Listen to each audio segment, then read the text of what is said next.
नमस्कार, जय हिंद दोस्तों। स्वागत है आपका अपने YouTube चैनल पर। दोस्तों, आज डीएलएड चतुर्थ सेमेस्टर के सामाजिक अध्ययन की तैयारी के क्रम में आज हम सामाजिक अध्ययन की पूरी पुस्तक का निचोड़ लेकर आए हैं। इसमें हमने मोस्ट इम्पॉर्टेंट 60 बहुविकल्पी प्रश्नों को लिया है और उन 60 बहुविकल्पी प्रश्नों से संबंधित जितने भी फैक्ट्स हैं वो सब भी मैं आपको इसके साथ ही बताता चलूँगा। अगर ये 60 बहुविकल्पी प्रश्नों में अगर इनसे संबंधित सीधा प्रश्न नहीं आता है, तो अगर इनसे संबंधित कुछ भी आता है तो आप उस प्रश्न को जरूर हल कर रहे हैं। तो दोस्तों, आज के इस वीडियो में हम आपको इन 60 बहुविकल्पी प्रश्नों को समझाएंगे, उनके उत्तर बताएंगे और उनसे संबंधित जितने भी फैक्ट्स हैं उन सभी को आज के इस वीडियो में हम क्लियर करेंगे। तो चलिए शुरू करते हैं आज का वीडियो को शुरू करने से पहले एक निवेदन है, अगर आपने अभी तक चैनल को सब्सक्राइब नहीं किया तो चैनल को सब्सक्राइब कर लीजिए और घंटे का निशान जरूर दबा लीजिए ताकि ऐसे ही वीडियोस का नोटिफिकेशन आपके पास सबसे पहले आ जाए। शुरू करते हैं आज का वीडियो। यहाँ पर जो पहला प्रश्न है, ब्रह्म समाज की स्थापना किसने की? ऑप्शन आपके सामने रामकृष्ण परमहंस, राजा राम मोहन राय, केशव चंद्र सेन या फिर इनमें से कोई नहीं। दोस्तों, अगर आपको इसमें से जो भी ऑप्शन सही लगता है नीचे कमेंट में बताइए फटाफट। मेरे प्रश्न के उत्तर बताने से पहले आप अपना उत्तर नीचे कमेंट में दे दीजिए प्रत्येक प्रश्न का। तो यहाँ पर बात करें ब्रह्म समाज की स्थापना किसने की, तो मैंने कई बार कहा है कि जो राजा राम थे वो ब्रह्मा जी की पूजा करते थे। तो ये चीज से आप थोड़ा याद रख सकते हैं कि ब्रह्म समाज की स्थापना किसने की? राजा राम मोहन राय ने की। राजा राम ब्रह्मा जी की पूजा करते थे, तो राजा राम मोहन राय आप ऑप्शन यहाँ पर टिक करेंगे। और बात करें ब्रह्म समाज की स्थापना कब हुई थी, तो वो भी आपको याद रखना है 1828 में। ठीक है। अगला प्रश्न है, प्रार्थना समाज की स्थापना कहाँ हुई? दिल्ली, बंबई, मद्रास, नागपुर। क्या सही उत्तर है नीचे कमेंट में तुरंत बता दीजिए। सबसे पहले तो हम बात कर लेते हैं कि प्रार्थना समाज की स्थापना कब हुई। वो हुई 1867 में। 1867 में महादेव गोविंद रानाडे और आत्माराम पांडुरंग, इन दोनों ने मिलकर प्रार्थना समाज की स्थापना की थी। और कहाँ की थी? वो बंबई में की थी। तो याद रहेगा, प्रार्थना समाज की स्थापना 1867 में महादेव गोविंद रानाडे और आत्माराम पांडुरंग ने मिलकर बंबई में की थी। अगला प्रश्न है, इंडियन नेशनल कांग्रेस की स्थापना कब हुई? तुरंत नीचे उत्तर बताइए कि कांग्रेस की स्थापना कब हुई।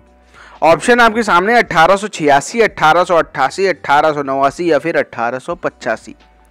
तो बात करें इंडियन नेशनल कांग्रेस की, तो इंडियन नेशनल कांग्रेस की जो स्थापना थी वो A.O. ह्यूम द्वारा की गई थी। A.O. ह्यूम द्वारा कहाँ की गई थी? बंबई में की गई थी। ये भी याद रखिएगा। सब कुछ इससे संबंधित जो भी है वो सब कुछ याद रखिएगा कि कभी सीधा कांग्रेस की स्थापना वर्ष ना पूछे तो ये पूछते कि कहाँ की गई कांग्रेस की स्थापना, या पूछ दे किसके द्वारा की गई। तो ये सब आपको क्लियर होना चाहिए। तो इंडियन नेशनल कांग्रेस की स्थापना A.O. ह्यूम द्वारा बंबई में की गई थी। और कब की गई थी? 1885 में। लॉर्ड कर्जन ने बंगाल विभाजन की घोषणा कब की थी?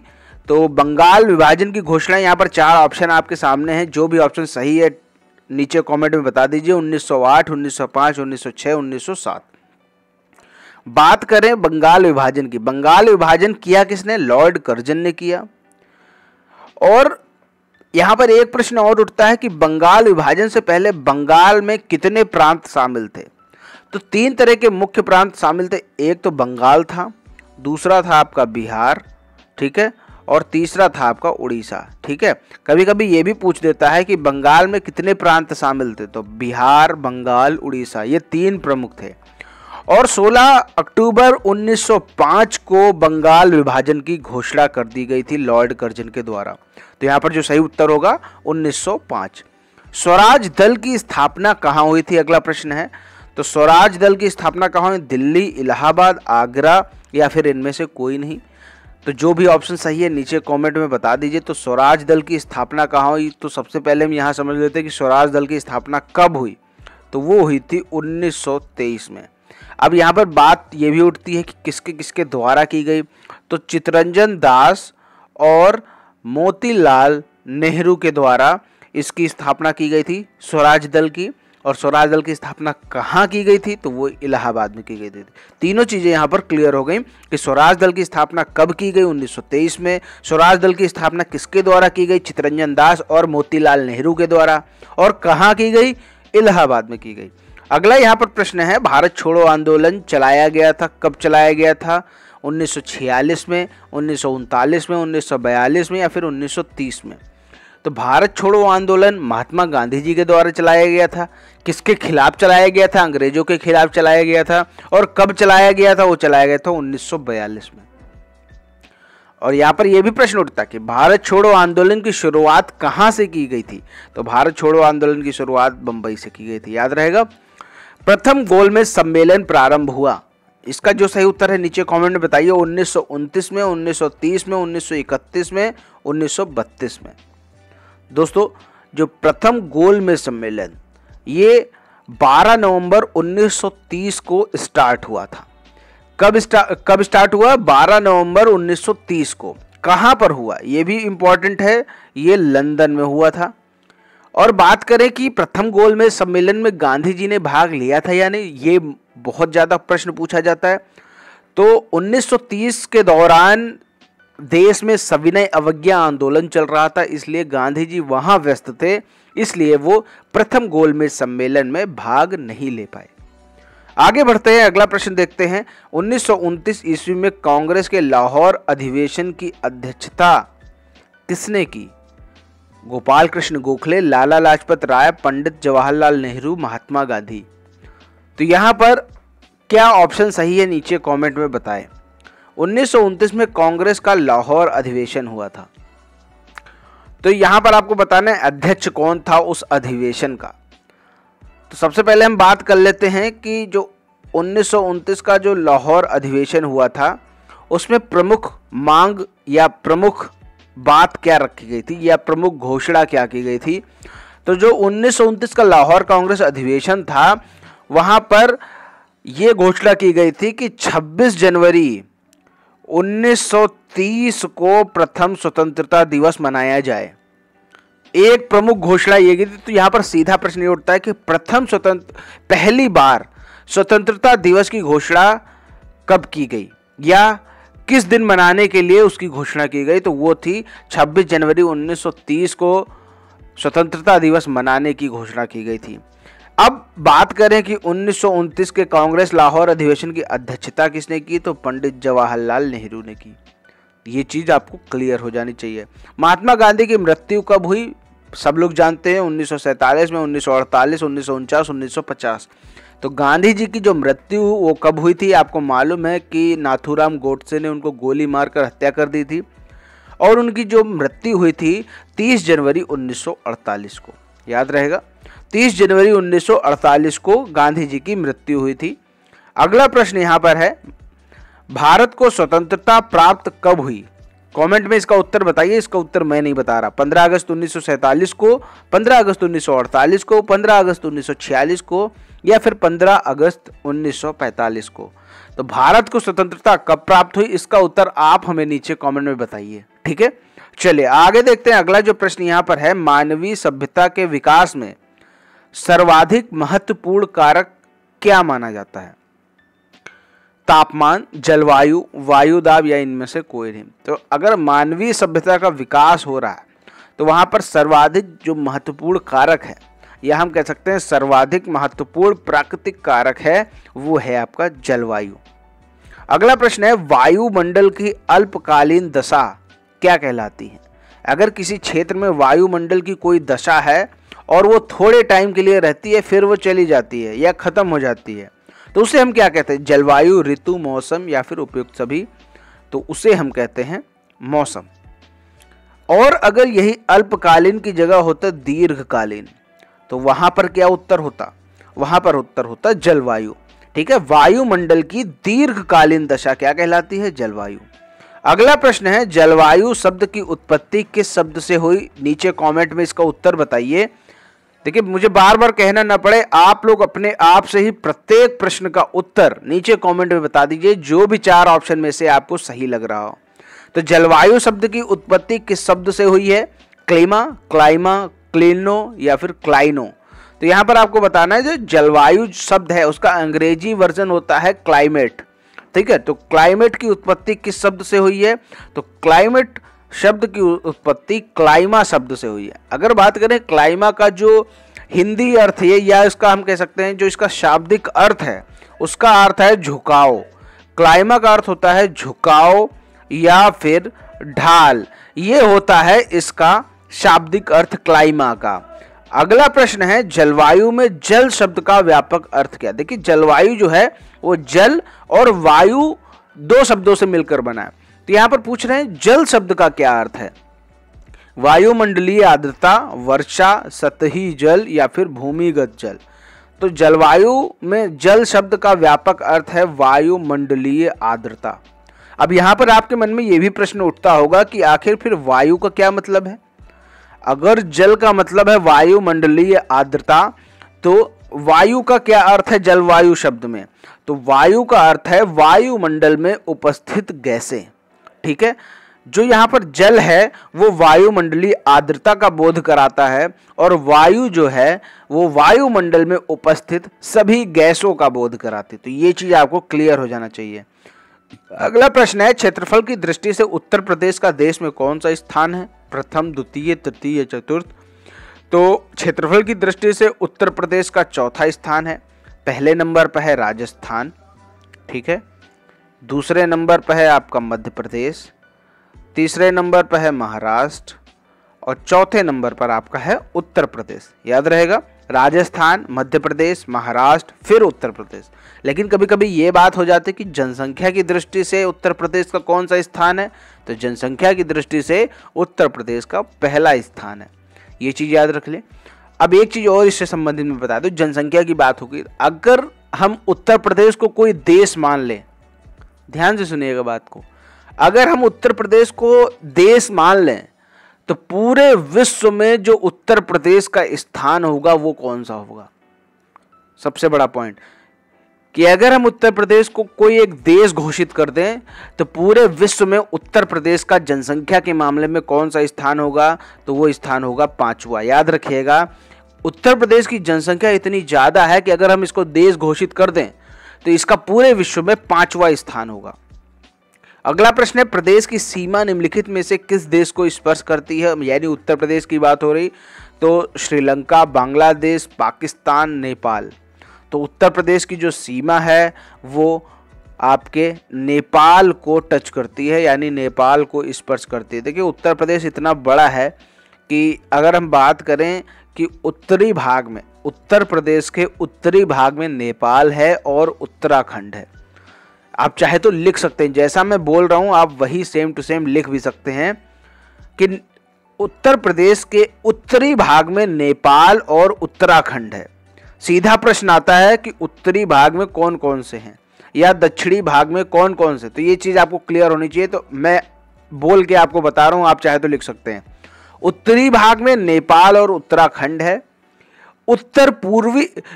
उत्तर पश्चिम में हिमाचल प्रदेश है और पश्चिम में हरियाणा है और आपका दक्षिण में एमपी है।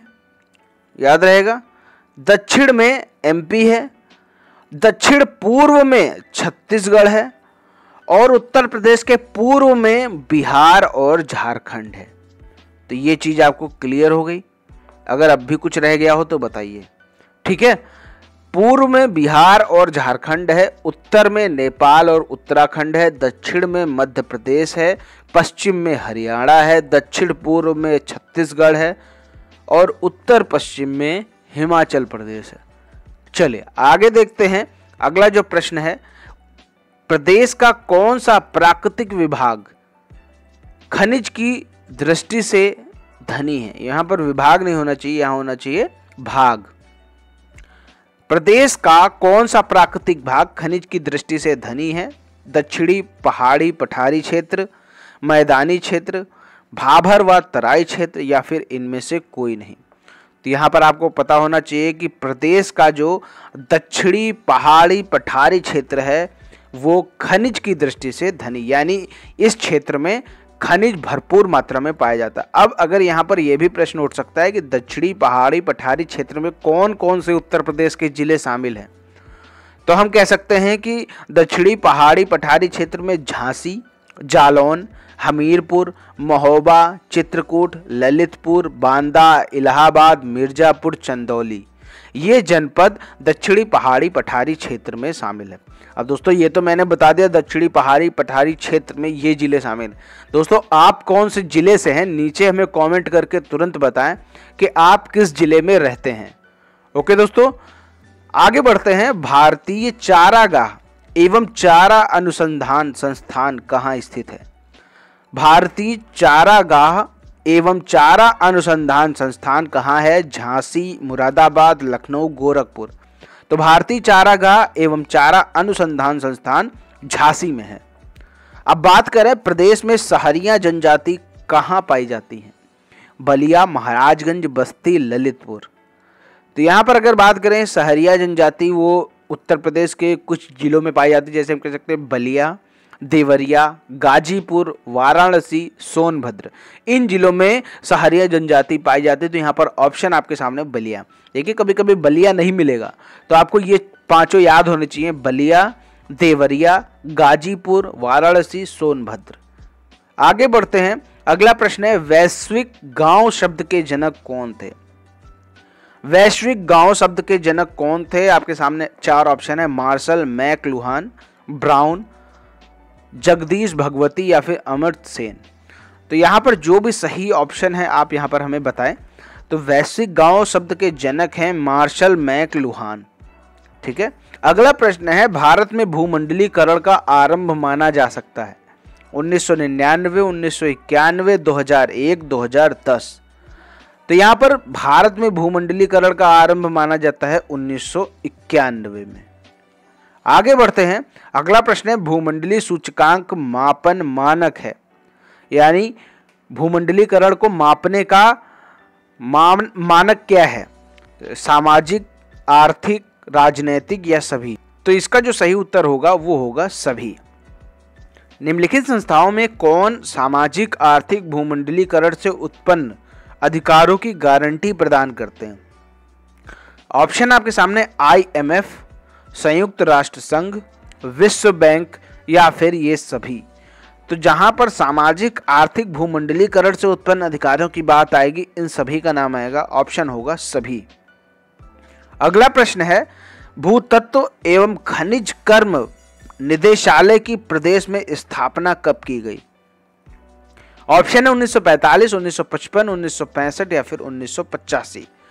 तो भूतत्व एवं खनिज कर्म निदेशालय की स्थापना प्रदेश में 1955 में की गई। चूना पत्थर प्रदेश में कहाँ कहाँ पाया जाता है? मिर्जापुर, सुल्तानपुर, गाजीपुर, लखनऊ। जो भी ऑप्शन सही है नीचे बताइए। तो चूना पत्थर जो है वो मिर्जापुर और सोनभद्र में पाया जाता है। तो यहाँ पर मिर्जापुर ऑप्शन में है तो मिर्जापुर लगा देते हैं। अगर मिर्जापुर ना होता, सोनभद्र होता, तो सोनभद्र को लगाते हैं। अब यहाँ पर एक चीज और आती है कि चूना पत्थर उत्पादन में उत्तर प्रदेश का भारत में कौन सा स्थान है? तो वो स्थान है सेकंड, यानी सेकंड लार्जेस्ट चूना पत्थर प्रोडक्शन अपने उत्तर प्रदेश में होता है। बॉक्साइट एक अयस्क है। अब बताइए बॉक्साइट किसका अयस्क है? सोना, एल्यूमिनियम, चांदी या फिर लोहा?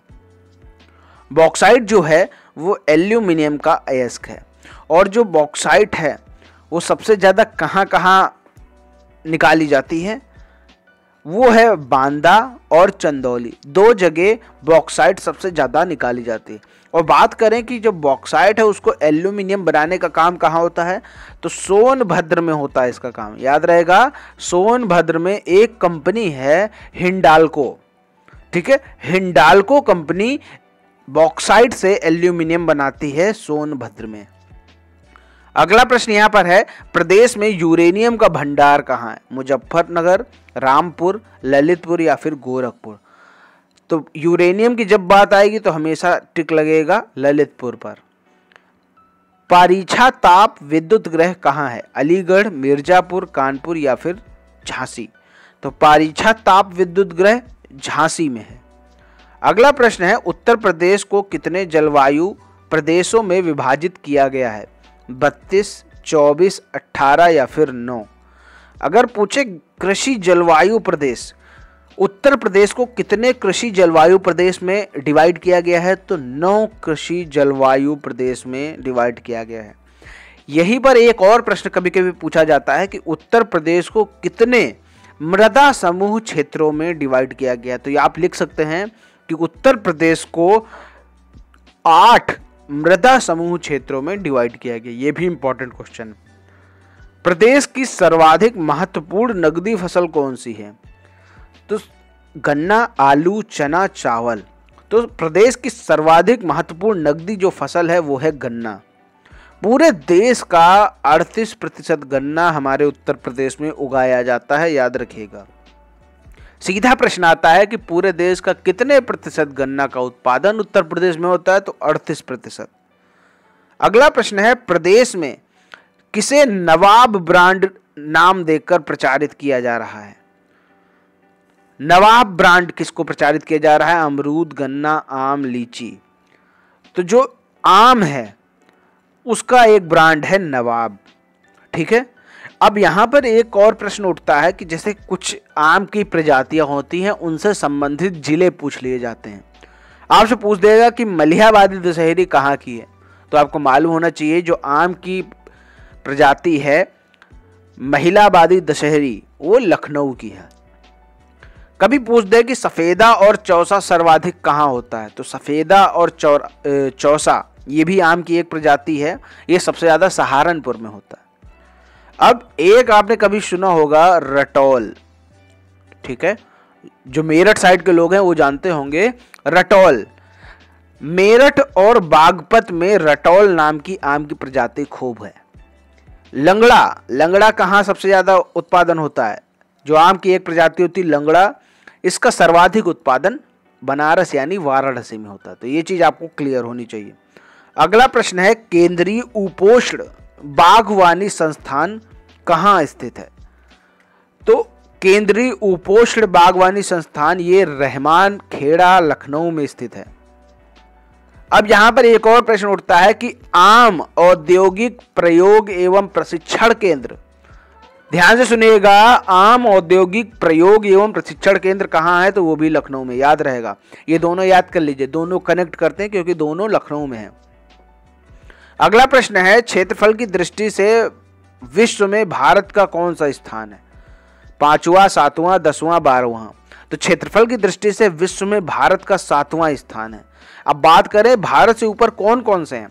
नंबर 1 पर है रूस, ठीक है, नंबर 2 पे है कनाडा, नंबर 3 पर है यूएसए यानी संयुक्त राज्य अमेरिका, और नंबर 4 पर है चीन, नंबर 5 पर है ब्राजील, और नंबर 6 पर है ऑस्ट्रेलिया, और 7वें नंबर पर आता है भारत। तो ये चीज क्लियर हो गई, आपने चाहा तो नोट भी कर लिया होगा।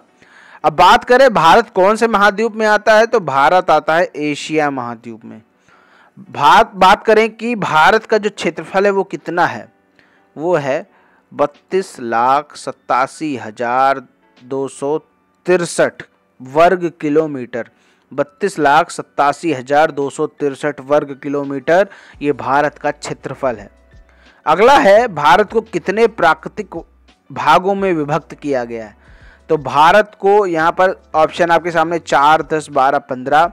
तो भारत को 4 प्राकृतिक भागों में विभक्त किया गया है। पहला है उत्तर का पर्वतीय भाग, दूसरा है मध्यवर्ती मैदानी भाग, तीसरा है दक्षिण का पठारी भाग, और चौथा है तटवर्ती मैदान व द्वीपीय समूह। इन 4 भागों में भारत को विभाजित किया गया है। बात करें लिपुलेख दर्रा कहाँ है? तो लिपुलेख दर्रा आपके सामने ऑप्शन है मेघालय, जम्मू कश्मीर, हिमाचल प्रदेश, उत्तराखंड। तो लिपुलेख दर्रा के साथ साथ आपको मैं बताता हूं कि एक दर्रा है माना दर्रा, एक दर्रा है नीति दर्रा, और एक दर्रा है लिपुलेख दर्रा। तो इन तीनों दर्रों की जो लोकेशन है वो है उत्तराखंड। माना दर्रा, नीति दर्रा, लिपुलेख दर्रा ये उत्तराखंड में स्थित है। अगला प्रश्न है, भाबर और तराई किस प्राकृतिक प्रदेश के उपविभाग हैं? उत्तर का पर्वतीय भाग, मध्यवर्ती मैदानी भाग, दक्षिणी पठारी भाग, तटीय मैदानी व द्वीप समूह। तो भाबर और तराई ये किस प्राकृतिक प्रदेश के उपविभाग हैं? तो ये उत्तर का पर्वतीय भाग के उपविभाग हैं। अगला प्रश्न है, लुधियाना क्यों प्रसिद्ध है? नमक उत्पादन के लिए, होजरी के लिए, पेट्रोलियम उत्पादन के लिए, या फिर इनमें से कोई नहीं? तो आपको यहाँ पर सही उत्तर बताना है कि लुधियाना क्यों प्रसिद्ध है। लुधियाना प्रसिद्ध है होजरी के लिए। अगला यहाँ पर प्रश्न है, अटाला मस्जिद कहाँ स्थित है? आगरा में, जौनपुर में, मिर्जापुर में, या फिर अयोध्या में? तो अटाला मस्जिद जो है वो जौनपुर में स्थित है। अगला प्रश्न है, कुंभ मेला कब लगता है? प्रत्येक वर्ष, प्रत्येक 6 वर्ष में, प्रत्येक 12 वर्ष में, या फिर प्रत्येक 2 वर्ष में? तो बात करें कुंभ मेला की, तो कुंभ मेला प्रति 12 वर्ष में लगता है। कहाँ लगता है? गंगा, यमुना और सरस्वती के संगम स्थल इलाहाबाद यानी प्रयागराज में। इलाहाबाद किले का निर्माण किसने करवाया?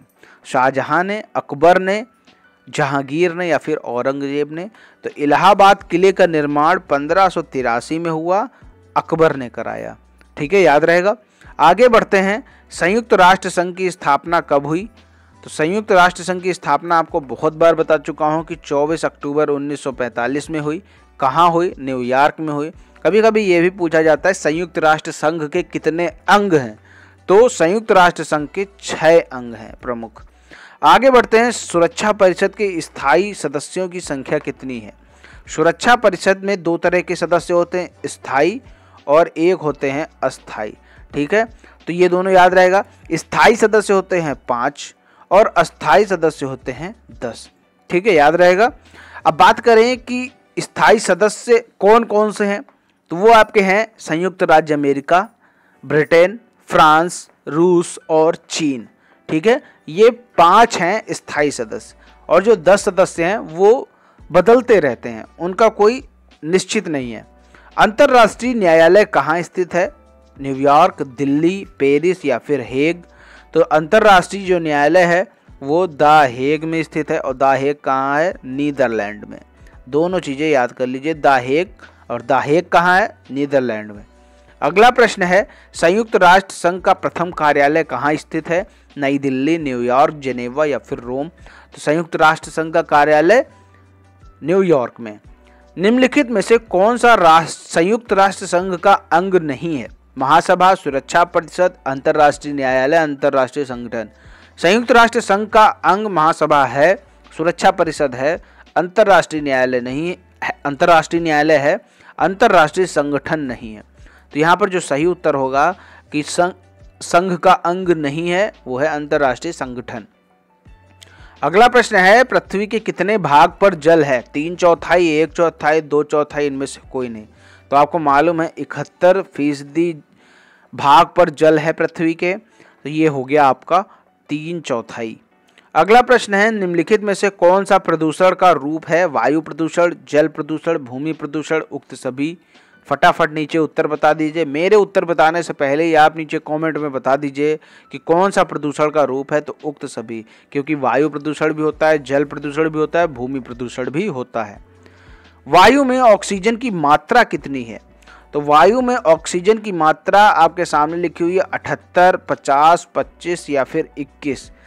तो ऑक्सीजन की जो मात्रा है वो है 21%। अगला प्रश्न है, जल प्रदूषण का कारण है? मल मूत्र नदियों में छोड़ना, फसलों पर कीटनाशकों का प्रयोग, कच्चे तेल का समुद्री जल में रिसाव, उक्त सभी? तो यहाँ पर जो सही उत्तर होगा उक्त सभी। अगला प्रश्न है, वायु प्रदूषण को रोका नहीं जा सकता? सौर ऊर्जा के अधिकतम उपयोग से, वाहनों का उपयोग कम करके, कारखानों को शहर से दूर लगाकर, वनों को काटकर? अगर हमें वायु प्रदूषण को रोकना है तो हमें ज़्यादा से ज़्यादा वन लगाने की आवश्यकता पड़ेगी। तो यहाँ पर लिखा है वायु प्रदूषण को रोका नहीं जा सकता। अगर हम वनों को काटेंगे तो वायु प्रदूषण को रोका नहीं जा सकता। ठीक है, वायु प्रदूषण होता रहेगा। और जो कारखानों को शहर से दूर लगाकर, यहाँ पर ये ऑप्शन आपका सही हो जाएगा कि कारखानों को शहर से दूर लगाकर वायु प्रदूषण को रोका नहीं जा सकता, क्योंकि कारखाने चाहे यहाँ लगे हों चाहे कहीं और लगे हों, वो दूषित तो पर्यावरण को ही कर रहे हैं, तो उनसे वायु प्रदूषण तो होगा ही होगा। अगर कारखाने होंगे तो वायु प्रदूषण भी होगा। अगला प्रश्न है यहाँ पर, भारत में पहली बार जनगणना कब हुई? तो भारत में पहली बार जनगणना 1872 में हुई थी, लॉर्ड मेयो के कार्यकाल में। ठीक है, और उसके बाद क्या हुआ, 1881 में लॉर्ड रिपन के कार्यकाल में दशकीय जनगणना शुरू हुई। याद रहेगा, दोनों चीजें याद रखेंगे कि पहली बार जनगणना कब हुई, 1872 में लॉर्ड मेयो के कार्यकाल में। और बात करें कि दशकीय जनगणना कब शुरू किया गया, तो 1881 में लॉर्ड रिपन के कार्यकाल में। अगला प्रश्न है, लिंगानुपात होता है 100 पुरुषों पर महिलाओं की संख्या, 1000 पुरुषों पर महिलाओं की संख्या, 10,000 पुरुषों पर महिलाओं की संख्या, या फिर 1,00,000 पुरुषों पर महिलाओं की संख्या। तो लिंगानुपात होता है 1000 पुरुषों पर महिलाओं की संख्या। आगे बढ़ते हैं, भारत में विश्व की कितने प्रतिशत जनसंख्या रहती है? तो ये आपको बताना है। तो भारत में विश्व की 17.5% जनसंख्या रहती है। और कभी कभी ये प्रश्न आता है कि जो विश्व का कितने प्रतिशत क्षेत्रफल भारत में है, यानी जो भारत का क्षेत्रफल है वो विश्व के क्षेत्रफल का कितना प्रतिशत है, तो वो है मात्र 2.4। ठीक है, यानी 2.4% क्षेत्रफल पर 17.5% जनसंख्या निवास कर रही। तो ये चीज है आपको क्लियर। आगे बढ़ते हैं, भारत में जनसंख्या की तीव्र वृद्धि कब हुई? 1901 से 1921, 1921 से 1951, 1951 से 1981, 1981 से 1911। तो यहाँ पर आपको ये बताना है। तो यहाँ पर जो इसका सही उत्तर होगा वो होगा 1951 से 1981। इस बीच में जनसंख्या काफ़ी तेजी से बढ़ी। अब यहाँ पर एक चीज़ और प्रश्न पूछा जाता है कि सबसे ज़्यादा तीव्र वृद्धि वाला दशक कौन था, कि किस दशक में सबसे तेजी से जनसंख्या में वृद्धि हुई? तो वो दशक था 1961 से 1971। कभी कभी इसका प्रतिशत भी पूछ लेता है कि 1961 से 1971 के बीच में प्रतिशत क्या रहा है जनसंख्या वृद्धि दर का, तो वो था 24.8%। याद रहेगा, दोनों चीजें नोट कर लीजिए। अगला प्रश्न है, जनसंख्या 2011 के अनुसार सबसे अधिक जनसंख्या घनत्व किसका है? अब यहाँ पर ये जो प्रश्न है ये दो तरीके से पूछा जा सकता है। या तो बोल दे कि पूरे देश में सबसे अधिक जनसंख्या घनत्व किसका है, तो हम उसको टिक करेंगे दिल्ली को। और अगर इसी प्रश्न को ऐसे पूछ दे कि राज्यों में सर्वाधिक जनसंख्या घनत्व किसका है, राज्यों की बात करें, क्योंकि जो दिल्ली है वो पूरे देश में गिना जाता है, या हम कह सकते हैं दिल्ली जो है वो केंद्र शासित प्रदेश है, दिल्ली को पूर्ण राज्य का दर्जा नहीं मिला है। अब बात अगर ये करें कि राज्यों में सर्वाधिक जनसंख्या घनत्व किसका है, तो वो है बिहार का। तो दोनों चीजें आपको क्लियर। यहां पर केवल पूछ रहा है सबसे अधिक जनसंख्या घनत्व, तो यहां पर सही उत्तर होगा दिल्ली। और जनसंख्या घनत्व का अर्थ क्या होता है? 1 वर्ग किलोमीटर में रहने वाली जनसंख्या को जनसंख्या घनत्व कहते हैं। जैसे मान लीजिए किसी 1 वर्ग किलोमीटर में 1000 लोग रह रहे हैं, तो वहां का जनसंख्या घनत्व कितना हो जाएगा? 1000। इसी तरह आपको पता होना चाहिए कि दिल्ली के अंदर 1 वर्ग किलोमीटर में 11,320 लोग रहते हैं। बात करें बिहार की, अगर राज्यों में सबसे ज्यादा जनसंख्या घनत्व किसका है? बिहार का है। तो बिहार में 1 वर्ग किलोमीटर में 1106 लोग रहते हैं। तो ये मान के चलिए 1106 भी पूरे भारत में सबसे ज्यादा है। पूरे भारत में सबसे ज्यादा है राज्यों के संदर्भ में 1106 यानी बिहार में। और बोल दे पूरे भारत में सबसे ज्यादा कहां का जनसंख्या घनत्व है, तो वो है दिल्ली का 11,320। आगे बढ़ते हैं, चीन ने भारत पर आक्रमण कब किया? 1960, 1961, 1962, 1963 में। तो चीन ने 1962 में भारत पर आक्रमण किया। नागरिक सुरक्षा अधिनियम कब बना? 1962, 1964, 1968, या फिर 2 बार 1968 लिखा। नागरिक सुरक्षा अधिनियम जो बना वो 1968 में बना। अगला जो प्रश्न है, प्रधानमंत्री जनधन योजना कब शुरू की गई? तो आपको मालूम होगा कि जनधन योजना माननीय प्रधानमंत्री श्री नरेंद्र मोदी के द्वारा शुरू की गई और ये कब शुरू की गई? 28 अगस्त 2014 को। अगला प्रश्न है, राष्ट्रगान के रचयिता कौन है? राष्ट्रगान के रचयिता हैं रविंद्रनाथ टैगोर। बात करें कि राष्ट्रगान के जो गायन की अवधि है वो कितनी है? 52 सेकेंड, याद रहेगा। और बात करें कि राष्ट्रगान को अपनाया कब गया? 24 जनवरी 1950 को राष्ट्रगान को अपनाया गया था। ये तीनों चीजें क्लियर होनी चाहिए और इम्पॉर्टेंट है। अगला प्रश्न है, भारत का राष्ट्रीय पुष्प क्या है? आपको बहुत अच्छे से मालूम होगा, ये बताने की जरूरत नहीं है। भारत का जो राष्ट्रीय पुष्प है, आप हमें कमेंट में बताएं कि भारत का राष्ट्रीय पुष्प क्या है, ये मैं नहीं बताऊंगा। आगे देखते हैं, वर्तमान विश्व की अत्यंत भयावह समस्या क्या है? वैश्विक मंदी, सुनामी, परमाणु अस्त्र और आतंकवाद। तो वर्तमान विश्व की सबसे भयंकर समस्या है आतंकवाद, जिससे पूरा लगभग विश्व जूझ रहा है। राष्ट्रीय एकता मार्ग के बाधक तत्व कौन से हैं? यानी राष्ट्रीय एकता नहीं होने देते ऐसे तत्व कौन कौन से हैं? भाषावाद, क्षेत्रीयतावाद, सांप्रदायिकतावाद या फिर उपयुक्त सभी। तो यहाँ पर ये तीनों जो तत्व हैं ये राष्ट्रीय एकता के मार्ग में बाधक हैं, तो यहाँ पर उपरोक्त सभी होगा। आगे देखते हैं, अगला जो प्रश्न है, संयुक्त राष्ट्र संघ की स्थापना कब हुई? कई बार बता चुका हूँ, 24 अक्टूबर 1945। पंचशील सिद्धांत का प्रतिपादन किसने किया? तो पंचशील सिद्धांत का प्रतिपादन जो था वो पंडित जवाहरलाल नेहरू ने किया। कब किया? ये 20 जून 1954 में किया, याद रहेगा, 20 जून 1954 में। और आखिर पंचशील सिद्धांत क्या है?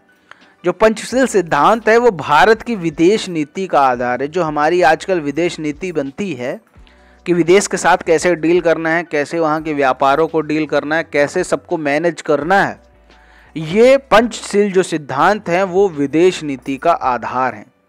आगे बढ़ते हैं, अगला प्रश्न है, स्टैटिस्टिक्स शब्द के प्रथम प्रयोगकर्ता कौन थे? जॉन मिल्टन, वर्ड्सवर्थ, अरस्तु या फिर गॉटफ्रायड एकेनवॉल। तो स्टैटिस्ट के जो प्रयोगकर्ता थे, प्रथम प्रयोगकर्ता थे, वो गॉटफ्रायड एकेनवॉल। और दोस्तों इन्हीं को सांख्यिकी का जन्मदाता भी कहा जाता है। अगला प्रश्न है, सांख्यिकी गणना का विज्ञान है, यह किसका कथन है? डॉक्टर बाउले, बॉर्निंगटन, काउडेन, कॉक्सटन। तो सांख्यिकी गणना का विज्ञान है, ये डॉक्टर बाउले ने कहा। अगला प्रश्न है, आंकड़ों के प्रदर्शन की विधियां हैं, सारणीयन, चित्रमय प्रदर्शन, आरेखीय प्रदर्शन या फिर उपरोक्त सभी। तो आंकड़ों को जो प्रदर्शन करने की विधि है ये तीनों है, यानी यहाँ पर जो सही उत्तर होगा उपयुक्त सभी। अगला प्रश्न है, जनगणना की सारणियां किस प्रकार बनाई जाती हैं? संक्षिप्त सारणी, निर्देश सारणी, का और खा दोनों या फिर उपरोक्त में से कोई नहीं। तो जनगणना की जो सारणी होती है वो का और खा दोनों में बनाई जाती है। ग्राफ एक माध्यम है आंकड़ों के संग्रहण का, आंकड़ों के प्रस्तुतिकरण का, आंकड़ों के विश्लेषण का, आंकड़ों के संक्षिप्तीकरण का। तो जो ग्राफ होता है वो आंकड़ों को प्रदर्शित करता है। तो यहाँ पर जो सही उत्तर होगा आंकड़ों के प्रस्तुतिकरण का, क्योंकि ग्राफ कोई भी आंकड़ा संग्रहित नहीं करता, यानी ग्राफ है वो आंकड़ों को स्टोर नहीं करता है, आंकड़ों का विश्लेषण नहीं करता, आंकड़ों का संक्षिप्तीकरण नहीं करता। ग्राफ केवल आंकड़ों को प्रदर्शित करता है, प्रस्तुतिकरण करता है। अगला प्रश्न है, दंड आरेख के विषय में सही है। दंडों की ऊंचाई समान होनी चाहिए, इनकी चौड़ाई समान होनी चाहिए, आसन्न खंडों के मध्य की दूरी समान होनी चाहिए। अब यहाँ पर ऑप्शन आपके सामने 1 और 2, 2 और 3, 1 और 3 या फिर तीनों सही। तो यहाँ पर दंड आरेख के विषय में ये तीनों ऑप्शन सही हैं। अगला जो यहाँ पर प्रश्न है, आज का लास्ट प्रश्न है, 60 नंबर प्रश्न है, संबंधित आंकड़ों को उनकी तस्वीरों द्वारा संख्या के अनुपात में प्रदर्शित किए जाने वाले प्रदर्शन विधि कौन सी है? अगर किसी आंकड़े को उनकी तस्वीरों द्वारा संख्या के अनुपात में प्रदर्शित करना है तो वो विधि कौन सी होगी? मानचित्र, आयत चित्र, वृत्त चित्र या फिर चित्रलेख। तो यहाँ पर जो सही उत्तर होगा चित्रलेख, यानी जब किसी आंकड़ों को उनकी तस्वीरों के द्वारा प्रदर्शित किया जाता है तो वो होता है चित्रलेख। उम्मीद करता हूँ कि ये 60 प्रश्न आपको अच्छे से समझ में आ गए होंगे। इसमें ऐसा कोई भी प्रश्न नहीं है जो आपको अच्छे से समझ में ना आया हो। प्रत्येक प्रश्न के साथ जितने भी कॉन्सेप्ट थे, जितने भी उनसे संबंधित फैक्ट्स थे, वो सब भी मैंने आपको यहाँ पर क्लियर कर दिए। उम्मीद करता हूं दोस्तों वीडियो पसंद आया होगा। और इस वीडियो में हमने 2 प्रश्न आपसे पूछे हैं। अगर आपने उन दोनों प्रश्नों के जवाब नहीं दिए तो नीचे जवाब उनका जरूर दे दीजिए। उम्मीद करता हूं वीडियो पसंद आया होगा। डीएलएड 4 सेमेस्टर के सभी वीडियोस के लिए चैनल को जरूर सब्सक्राइब कर लें और घंटी का निशान जरूर दबा लें। हमारे इस चैनल पर मैथ के मॉडल पेपर लगातार अपलोड किए जा रहे हैं। आप उन मॉडल पेपर को जरूर देखिए ताकि आपके मैथ में 25 में 25 नंबर आ सकें। उम्मीद करता हूँ वीडियो पसंद आया होगा। वीडियो पसंद आया तो वीडियो को लाइक करें, शेयर करें। चैनल को सब्सक्राइब नहीं किया है तो चैनल को सब्सक्राइब करके घंटी का निशान जरूर दबाएं।